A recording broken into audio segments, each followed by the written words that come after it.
আসসালামু আলাইকুম রহমতুল্লাহি ওয়া বারাকাতুহু। সমস্ত প্রশংসা আল্লাহ তাআলার জন্য, দরুদ ও সালাম বর্ষিত হোক রাসূল সাল্লাল্লাহু আলাইহি ওয়াসাল্লামের প্রতি। সম্মানিত উপস্থিতি, মানুষের শরীরের একটি ছোট অঙ্গ হলো তার জিহ্বা। এই একটি অঙ্গের সঠিক ব্যবহার মানুষকে জান্নাতে নিতে পারে, তেমনি এই একটি অঙ্গের ভুল ব্যবহার মানুষকে জাহান্নামের অতল গ্রন্থে নিক্ষেপ করতে পারে। ইসলাম আমাদেরকে প্রতিটি কথা মেপে বলার নির্দেশনা দিয়েছে।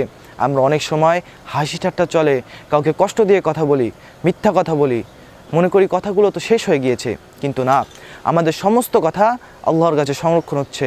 আল্লাহ তাআলা সূরাতুল কাফের 58 নম্বর আয়াতে বলেছেন, মা ইয়ালফিযু মিন কাউলিন ইল্লা লাদাইহি রাকীবুন আতীদ। মানুষ যে কথাই উচ্চারণ করে তা সংরক্ষণ করার জন্য একজন সদা প্রস্তুত প্রহরী তার পাশেই থাকে।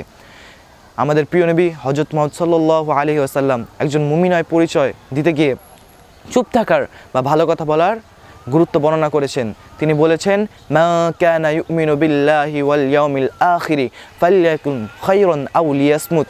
যে ব্যক্তি আল্লাহ ও আখিরাতের উপর ভরসা রাখে সে যেন ভালো কথা বলে বা চুপ থাকে। সম্মানিত উপস্থিতি, অহেতুক কথা বলা বা অন্যের সমালোচনা করা একজন মুমিনের কাজ নয়, বরং অপ্রয়োজনীয় তর্কে না জড়িয়ে চুপ থাকাই হলো মুক্তির পথ।